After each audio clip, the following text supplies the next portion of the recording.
শুধুমাত্র ভাগবত কথা শ্রবণ করেই কল্যাণ হয়েছে এমন অনেক প্রসঙ্গ আছে। একজন একজন ভক্ত ছিলেন, তার নাম হচ্ছে অঙ্গদ, মানে তিনি মহারাজের ভাইপো, মানে রাজার ভাইপো, নাম হচ্ছে অঙ্গদ। তো রাজার ভাইপো একদিন কি হয়েছে, পথে যেতে যেতে ভাগবতের আসরে সে চলে গেছে। এখন মানে বাড়িতে সবসময় তার অশান্তি লেগে থাকে, সংসারে সবসময় অশান্তি লেগে থাকে। তো একদিন ওই ভাগবত পাঠ হচ্ছে দেখে অনেকে এই সংসারের অশান্তিকে আসে ভগবানের কাছে। তো ওই ভাগবতের পাঠের আসর দেখে ও সেই আসরে গিয়ে বসেছে। এবার আসরে গিয়ে বসতে পাঠ শুনতে শুনতে তার খুব ভালো লেগেছে। এবার কি হয়েছে, প্রত্যেক দিন এখন সে পাঠ শুনতে যায়। সেখানে 7 দিন পাঠ বিশ্রাম হয়ে গেছে। এবার বলছে পাঠ পরে কোথায় হচ্ছে, পরে যেখানে পাঠ হচ্ছে সেখানে যেতেও শুরু করেছে। এবার এনার বাড়িতে পত্নী দেখলো, আমার পতি কি ব্যাপার, সন্ধ্যাবেলা চলে যায়, রাত্রিতে বাড়ি আসে, এসে তো আমার সাথে আর আগে যেমন ঝামেলা হতো আমাদের মধ্যে, আর কোনো ঝামেলা নেই, কোনো ব্যাপার নেই, কি ব্যাপার, কি হলো।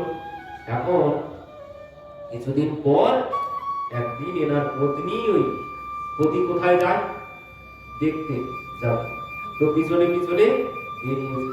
এবার বেরিয়ে সোজা যেতে যেতে দেখলো যে পতি দেবতা ওই ভাগবতের আসরে গিয়ে বসেছে।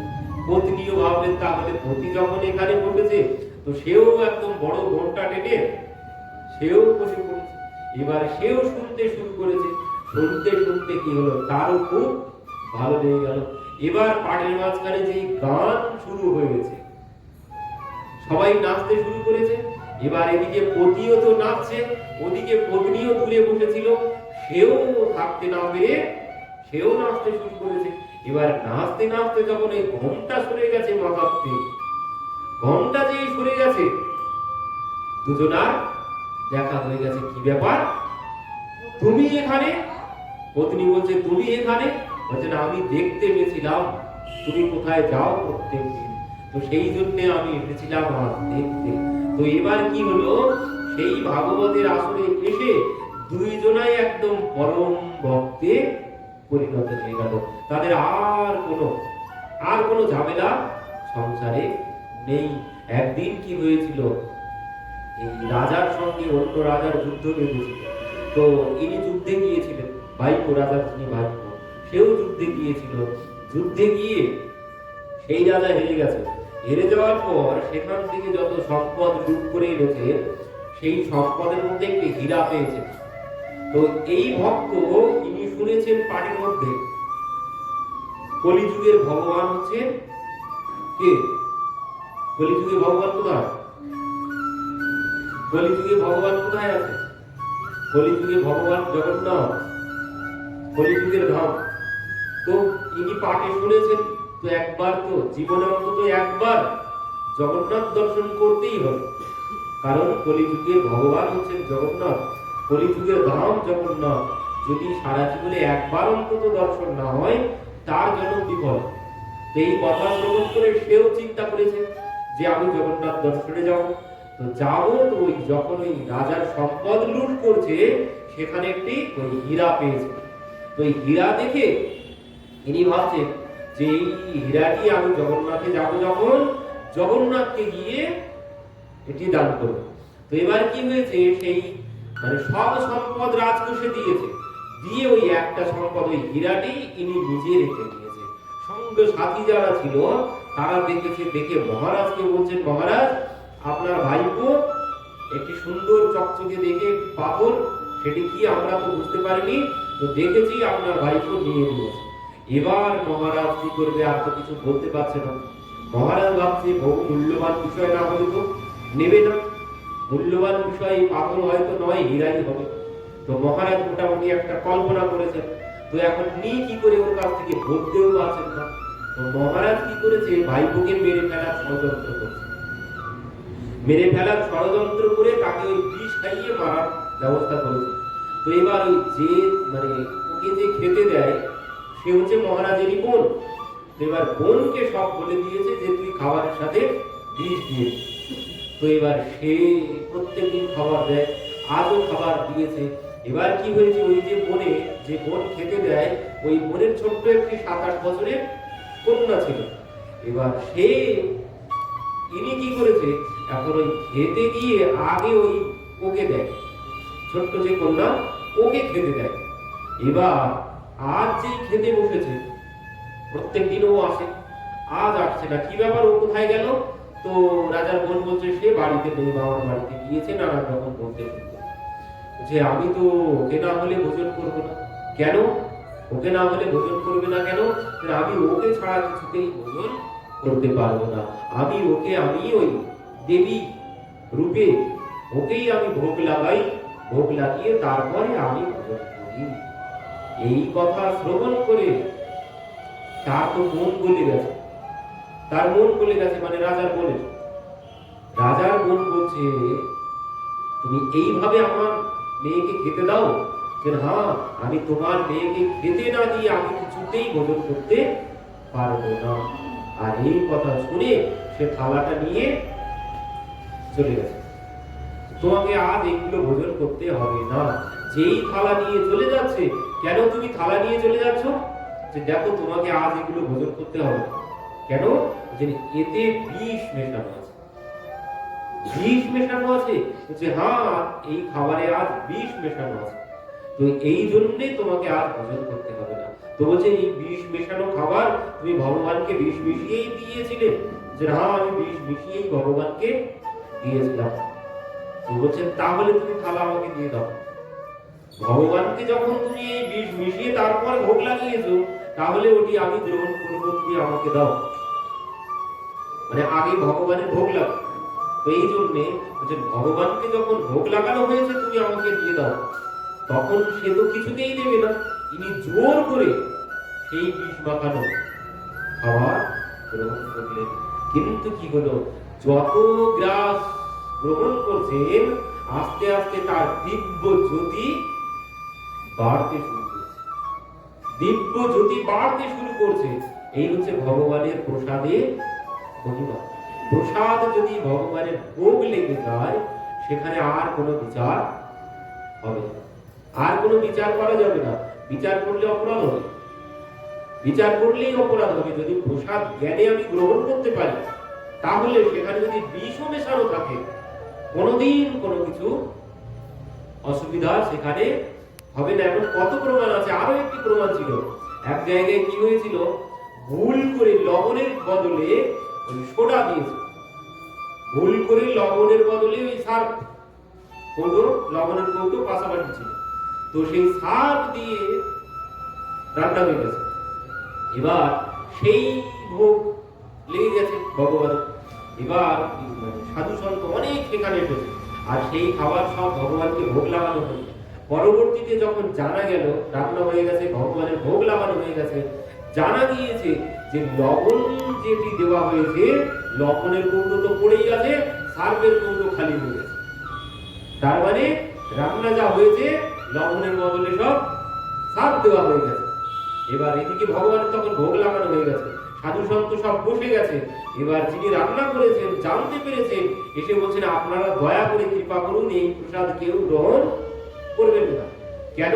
বলছেন এই প্রসাদে লবণের বদলে সব সাপ দেওয়া। তখন সাধু সন্ত কি বলছে? সাধু সন্ত বলছেন ও আমরা কিচ্ছু জানি না, ভগবানের যখন ভোগ লেগেছে ও আমরা গ্রহণ করব, শুধু প্রসাদটা ভিতর থেকে বাইরে আসতে, আমরা ওটাই গ্রহণ করব, আমরা কিছুতেই বাদ দিতে পারবো না। ভগবানকে তো তোমরা ভোগ লাগিয়েছো, যে না ভগবানের ভোগ লেগে গেছে। এবার যখন ওই মন্দিরের দ্বার খোলা হয়েছে, মন্দিরের যখন দ্বার খোলা হয়েছে, তখন সবাই কি দেখছেন? বিগ্রহ আর বিগ্রহ, বিগ্রহ পড়ে আছে সম্মুখে দুখণ্ড হয়ে, বিগ্রহ পড়ে আছে সম্মুখে দুখণ্ড হয়ে। কেন?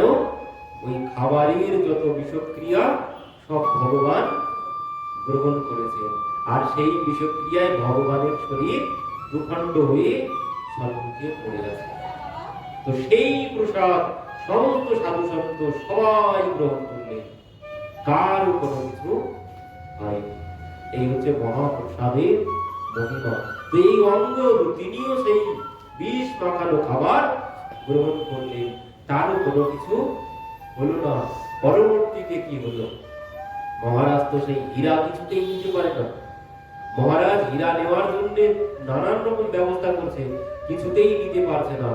একদিন কি করেছে, লোকজনকে বললেন যাও ওকে ধরে নিয়ে এসো, ওকে ধরে নিয়ে এসো, আর যদি স্বীকার না করে তো ওকে আমি গরদান দেব। তো এই জন্য গরদান দেবে শুনে সবাই তো গিয়েছে ধরে আনতে। ধরতে যখন গিয়েছে তখন অঙ্গদ কি করেছে, সেই হীরাটি নিয়ে বেরিয়েছে। হীরাটি নিয়ে বেরিয়েছে, বেরিয়ে কি করেছে, মহারাজের কাছে যাওয়ার আগে বলছে তোমরা আমাকে একটুখানি ছেড়ে দাও, সবাই দাঁড়াও, আমি একটুখানি ওই স্নান করব, করে মহারাজের কাছে যাও। তো বললেন ঠিক আছে। স্নান করতে গেছেন জলে, জলে ডুব দিয়ে কি করেছে, ওই মাথা পাগড়ির মধ্যে করে হীরাটি রেখেছিলেন, পাগড়ির ভিতর থেকে জলে ডুব দিয়ে হীরাটি বার করেছেন, করে জগন্নাথকে স্মরণ করে বলছেন প্রভু আমি তো তোমার কাছে যেতে পারলাম না, তো এর জন্যই তোমাকে দেব ভেবেছিলাম, গিয়ে তোমাকে দেব ভেবেছিলাম, কিন্তু আর তো আমার যাওয়া হবে না, আজই তো আমার শেষ দিন, তো তুমি এখান থেকেই আমার এই ক্ষুদ্র বিষয়টি তুমি গ্রহণ করো বলে জলের নিচের থেকে উঠে চলে গেছে। এবার মহারাজের কাছে গিয়েছে। এবার মহারাজের কাছে যখন গিয়েছে, মহারাজ বলছেন দাও হীরা কোথায়? তিনি বলছেন আমি তো হীরা জগন্নাথের চরণে সমর্পণ করেছি। জগন্নাথের চরণে সমর্পণ করেছি? তুমি কখন গেলে, তুমি কখন গেলে জগন্নাথের কাছে? তো বলছেন মহারাজ আমি এখান থেকেই জগন্নাথের উদ্দেশ্যে দিয়ে দিয়েছি। এখান থেকেই জগন্নাথের উদ্দেশ্যে দিয়ে দিয়েছো? বলছেন হ্যাঁ। মহারাজ বললেন ঠিক আছে, তুমি যে এখান থেকেই জগন্নাথের উদ্দেশ্যে দিয়েছ, তুমি সত্য বলছো কি মিথ্যা বলছো তার প্রমাণ হবে। যদি তুমি মিথ্যা বলো গর্দান তোমার হবেই হবে। তো কিভাবে প্রমাণ হবে? যে সবাই মিলে যাব জগন্নাথে, সবাই মিলে যাব। বললেন ঠিক আছে চলো। এবার সবাই মিলে বেরিয়েছেন। এদিকে অঙ্গদ বলছেন প্রভু বড় ইচ্ছা ছিল তোমাকে দর্শন করার, দর্শন তো হয়ে গেল, তারপরে যাওয়াই হবে। দর্শন তো তোমাকে আমি পেয়ে গেলাম, আমার জনম সফল হয়ে গেল, তারপরে যদি গর্দান দেয় তাতে আমার আর কোনো দুঃখ নেই। তো এবার সবাই মিলে জগন্নাথের কাছে এসেছে, এসে সোজা জগন্নাথের কাছে গিয়ে দাঁড়িয়েছেন। যেই দাঁড়িয়েছেন মহারাজ নিজে গিয়েছেন মন্দিরের ভিতরে, গিয়ে দেখছেন কি জগন্নাথের চরণে সম্মুখে সেই হীরাটি সমর্পণ করা আছে। এই হচ্ছে ভক্তের মহিমা, এই হচ্ছে ভক্তির মহিমা। তো সেই জগন্নাথ সেখান থেকে মানে বাড়ির থেকে দিয়েছে, সেটি জগন্নাথ স্বীকার করেছেন। তো এই রকম মানে ভক্ত, এই হচ্ছে প্রেমী ভক্তের প্রমাণ। তো এই জন্য বলছেন শ্রেয়মধ্যে কি একমাত্র সাধু সঙ্গে আমরা এই কথা শ্রবণ করে ফেললাম। তো সাধু সঙ্গের কথা যেটি ব্যাদ সাধু হয়ে গেল। তো এই ভাগবত কথা শ্রবণ করে অঙ্গদ এত বড় ভক্ত হয়ে গেল শুধুমাত্র ভাগবত কথা শ্রবণ করে। এই ভাগবত কথা এই জন্য শ্রবণ করতে হয়, এই কথা শ্রবণের মধ্যে থেকেই প্রেম ভক্তি লাভ করা যায়। পরবর্তীতেই আছে কাহার স্মরণ জীব করে অনুক্ষণ, কৃষ্ণ নাম গুণ লীলা প্রধান স্মরণ। কি বলছেন? কাহার স্মরণ জীব করে অনুক্ষণ, মানে জীবের স্মরণ কি হবে? তো সেখানে বলছেন কৃষ্ণ নাম গুণ লীলা প্রধান স্মরণ। জীবের কর্তব্য কি? এই প্রশ্ন মানে এটি হচ্ছে কৃষ্ণ নাম গুণ লীলা প্রধান স্মরণ, মানে এই প্রশ্নই করেছিলেন পরীক্ষিত মহারাজ সুখদেবজির কাছে, যে একজন অতঃপৃচ্ছামি সংসিদ্ধিম যোগিনাম পরমং গুরুঃ পুরুষেস্য অত কার্য ম্রিয়মানস্য সর্বথা। একজন ম্রিয়মান মানে মৃত্যু পথযাত্রী ব্যক্তির করণীয় কর্তব্য কি? তো সেখানে কি বললেন, তস্মাৎ ভারত সর্বাত্মা ভগবান ঈশ্বর হরিঃ শ্রোতব্য কীর্তিতব্য স্মরতব্য চেতা বয়। জীবের কর্তব্য কি? শ্রবণ, কীর্তন আর স্মরণ। কার? তস্মাৎ ভারত সর্বাত্মা ভগবান ঈশ্বর হরিঃ, মানে ভগবান ঈশ্বর আর হরি, যার যেটি ভালো লাগে। এই জন্য এখানেও কি বলছে, কাজ স্মরণ জীব করে অনুক্ষণ, কৃষ্ণ নাম গুণ লীলা প্রধান স্মরণ। ভগবানের নাম গুণ লীলা প্রধান স্মরণ, এই হচ্ছে জীবের একমাত্র কর্তব্য। ভগবানের কথা শ্রবণ, কীর্তন, স্মরণ, সেটি এখানে বললেন। তস্মাৎ ভারত সর্বাত্মা ভগবান ঈশ্বর হরিঃ শ্রোতব্য কীর্তিতব্য স্মরতব্য চেতা ভয়। সুখদেবজি বললেন শ্রবণ, কীর্তন আর স্মরণ, সেটি কার? ভগবান ঈশ্বর হরি। তিনটি বিশেষণ দিয়েছেন। তো এখানে আর অত বিশেষণ দেননি, এখানে একদম পরিষ্কার বলে দিয়েছেন কৃষ্ণ নাম গুণ, মানে ভগবান শ্রীকৃষ্ণের নাম গুণ লীলা স্মরণ হচ্ছে জীবের একমাত্র কর্তব্য। এই হচ্ছে পরীক্ষিত মহারাজের প্রশ্নের উত্তর। পরীক্ষিত মহারাজের প্রশ্নের উত্তরে সুখদেবজি এই কথা বলেছিলেন।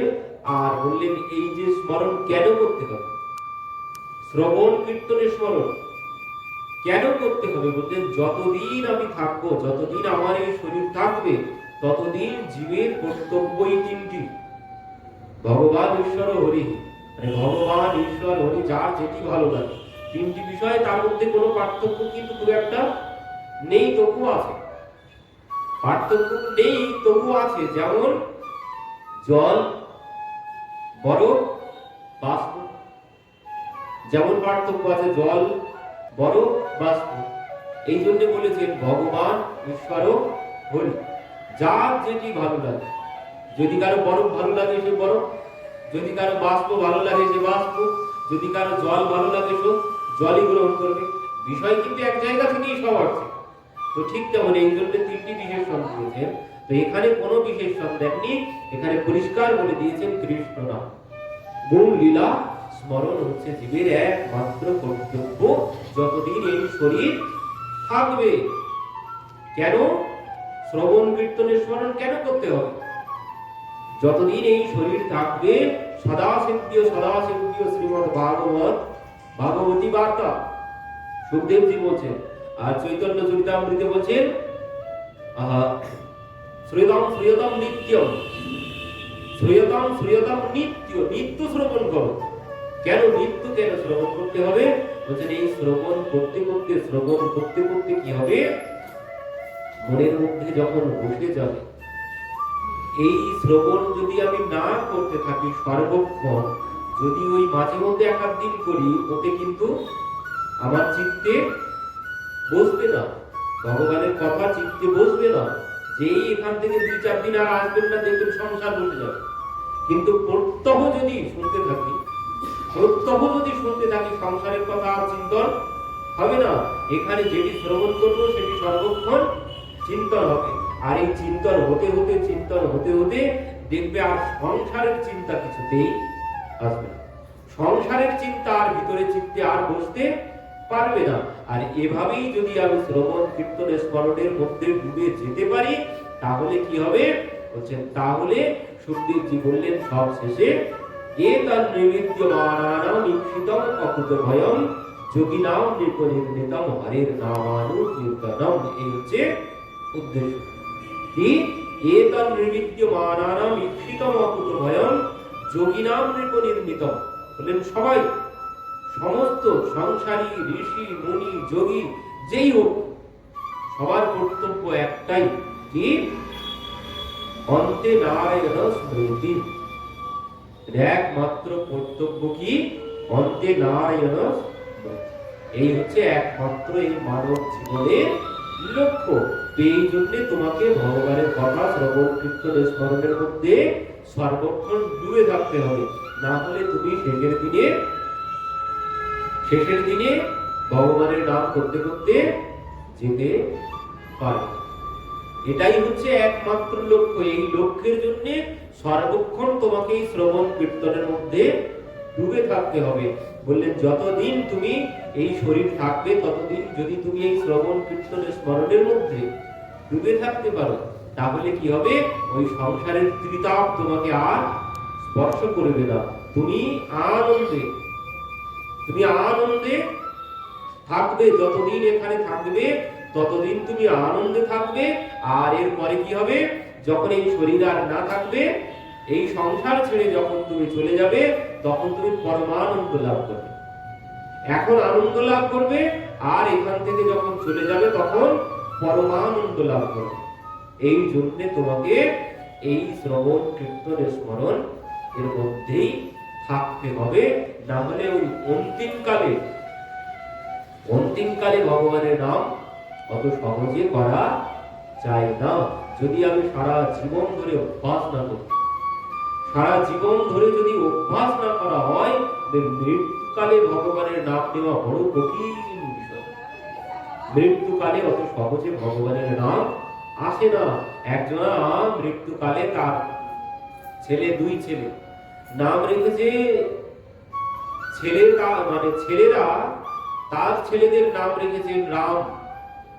মানে ঠাকুরদা ঠাকুরমা ভগবানের নাম কিছুতেই করে না। তো এই জন্য ছেলেরা আমার ভক্ত হয়েছে। তো এই জন্য ছেলেরা বাবা মায়ের কল্যাণের জন্য তাদের ছেলেদের নাম রেখেছে ভগবানের নাম। বাবা মা তো এদেরকে ভালোবাসবে, নাতি নাতনির প্রতি সব থেকে বেশি ভালোবাসা থাকে। তো এই জন্য বলছেন এদের নাম ধরে যদিও ডাকে তাতেই কল্যাণ হয়ে যাবে। তো মৃত্যু শয্যায় মা একদিন, তখন বড় ছেলে এসে তার ছেলেকে এনেছে। এনে এবার বলছে যে ঠাকুরমার গালে জল দে। এবার মাকে বলছে মা একবার দেখো তোমার গালে কে জল দিচ্ছে। বড় ছেলে তো জানে যদি একবার মা বলে যে আমার রাম জল দিচ্ছে, তো তাতেই কল্যাণ হয়ে যাবে। কিন্তু মা কিছুতেই কথাই বলে না। এমন সময় যখন বারবার বলছে মা একবার বলো কে জল দিচ্ছে, তখন সেই বুড়ি বলছে বাবা বলতে পারছি না। ছোট ছেলে পাটে ছিল, ছোট ছেলে কথা ঘুরিয়ে দিয়েছে, দিয়ে বলছে মা তুমি কি বলতে পারছো না? তো তখন সেই বুড়ি কি বলছে বাবা ওই তোরা আমাকে দিয়ে যেটা বলাতে চাইছিস ওটাই বলতে পারছি না। মানে এত কথা বলছে মা, তোমাকে এত কিছু বলতে হবে না, তুমি শুধু রাম বলো। কিন্তু বলছে না, মা বলছে না বাবা ওটাই আমি বলতে পারছি। এত কথা বলতে পারছে কিন্তু এই রাম বলতে পারছে না। তো মৃত্যুকালে অত সহজে ভগবানের নাম নেওয়া সম্ভব নয়। সারা জীবন যদি না করে থাকি, ও মৃত্যুকালে ও যতই কেউ বলানোর চেষ্টা করুন না কেন, ও যতই গীতা শোনানোর চেষ্টা করুন না কেন, ও গীতা একটাও ভিতরে যাবে না। মৃত্যুকালে মানে কি গীতা শোনায়? ও গীতা শুনিয়ে কোনো কাজ হবে না। সে যদি সারা জীবন না শুনে থাকে, তাকে তুমি যতই গীতা পাঠ করে শোনাও না কেন, যতই নাম করে শোনাও না কেন, ও কোনো কল্যাণে আসবে না। কারণ তার মনটা যেখানে আছে, সে সেখানেই পড়ে থাকবে। যাওয়ার সময় আমার মন সেইখানেই পড়ে থাকবে যেখানে সারা জীবন আমার যেখানে মনোবাসনা পূর্ণ হয়নি। আমার মন মৃত্যুকালে সেখানেই পড়ে থাকবে, অন্য কোথাও আমি মন দিতেই পারবো না। তো এই জন্য তুলসীদাসজি এক জায়গায় বলছে যে ওই রাজর্ষি ভরত হরিণের মোহ করে সে কি হলো? হরিণ হয়ে গেল।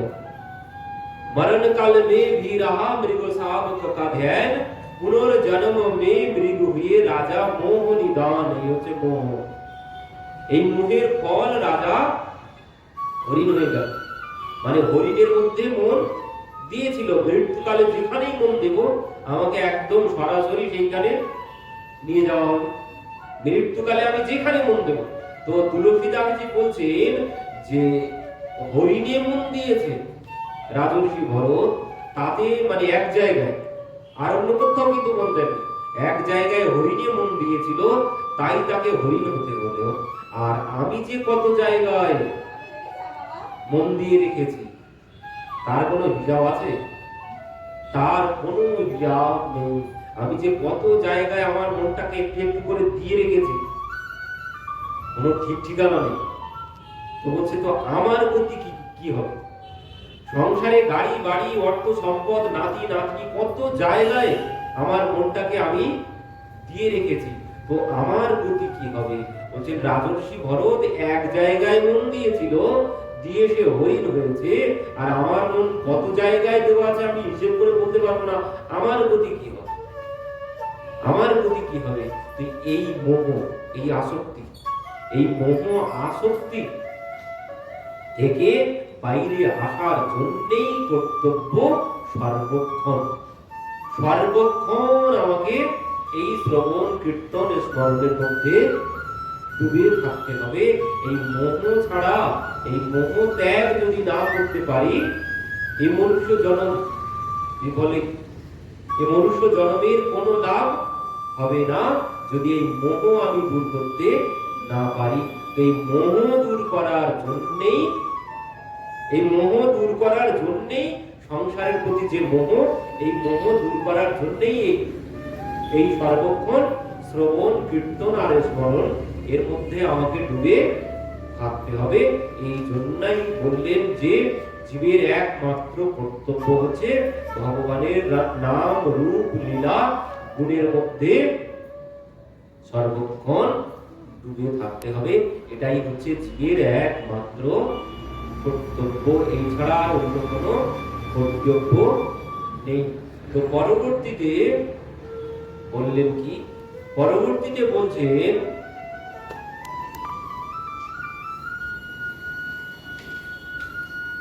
কাহা স্মরণ জীব করে অনুক্ষণ, কৃষ্ণ নাম গুণ লীলা প্রধান স্মরণ। ধ্যেয় মধ্যে জীবের কর্তব্য কোন ধ্যান, রাধা কৃষ্ণ পরম পুজো ধ্যান প্রধান। বললেন জীবের ধ্যান কি হবে? জীবের ধ্যান হবে ভগবানের চরণ, ভগবানের চরণ দর্শন করতে হবে। বললেন একমাত্র ধ্যান ভগবানের চরণ, রাধা কৃষ্ণ পরম পুজো ধ্যান প্রধান। সর্বত্যাগী জীবের কর্তব্য কাহা বাস, ব্রজ ভূমি বৃন্দাবন যাহা লীলা রাস। বাস, শ্রেষ্ঠ বাসস্থান, কোথায় বাস করতে হবে? বললেন সর্বত্যাগী জীবের কর্তব্য কাহা বাস। বললেন ব্রজ ভূমি বৃন্দাবন যাহা লীলা রাস। ভগবান যেখানে রাস লীলা করেছেন সেটি হচ্ছে জীবের একমাত্র বাসস্থান। তো মানে কি? বাস করতে হবে সেখানে গিয়ে ঘর করতে হবে? বৃন্দাবনে গিয়ে ঘর করতে হবে না? আমরা অনেকেই সব বৃন্দাবনে গিয়ে ঘর করছি, ওই জন্য বৃন্দাবনে গিয়ে ঘর করে কোনো লাভ হবে না। বৃন্দাবনে ঘর করে দেখা গেল বৃন্দাবনে ঘর করেছি কিন্তু বৃন্দাবনে বাস করতে পারছি না। বৃন্দাবনে ঘর করে থাকার নামই বৃন্দাবনে বাস নয়। বলছেন এখানে বাস করে বৃন্দাবনে বাস করা যাবে। সর্বক্ষণ মনটা, সর্বক্ষণ আমার মন বৃন্দাবনে বাস করবে, এখানে বাস করলে চলবে, এখানে বাস করলে চলবে না। আমি সর্বক্ষণ ভগবানের লীলা চিন্তনের মধ্যে, আর ওই সর্বক্ষণ ওই বৃন্দাবনেই বাস করতে হবে। মনটা যেন সর্বক্ষণ আমার বৃন্দাবনেই বাস করে, এটাই হচ্ছে কর্তব্য। এখানে থেকেই আমাকে বৃন্দাবনে বাস করতে হবে। এই জন্য বলছেন ব্রজভূমি বৃন্দাবন যাহা লীলা রাস। এই রাস লীলার স্মরণের মধ্যে সর্বক্ষণ ডুবে থাকতে হবে, তাহলে আমাদের বৃন্দাবন বাস হয়ে যাবে এখানে থেকে। আর যদি এইভাবে থাকতে পারি তাহলে কি হবে? বলছেন ওই অন্তিম কালে ওই চিন্তন করতে করতে, যদি এই বৃন্দাবনের কথা চিন্তা করতে করতে আমি এই শরীর ত্যাগ করতে পারি, তাহলে একদম সরাসরি বৃন্দাবনে আমি চলে যেতে পারবো। আর এটাই হচ্ছে জীবের একমাত্র পরম লাভ। একমাত্র পরম লাভ হচ্ছে এটি। যদি আমি মৃত্যুকালে চিন্তন করতে করতে, বৃন্দাবনের চিন্তা করতে করতে আমি যদি মৃত্যুবরণ করতে পারি, তাহলে কি হবে? বলেন সরাসরি হয়তো এই পঞ্চভৌতিক দেহ আমার নষ্ট হবে, কিন্তু এই শরীরে আর যে সূক্ষ্ম শরীর আছে, এই শরীরেই আমি সরাসরি বৃন্দাবনে গিয়ে সেখানে ভগবানের সেবা সুখ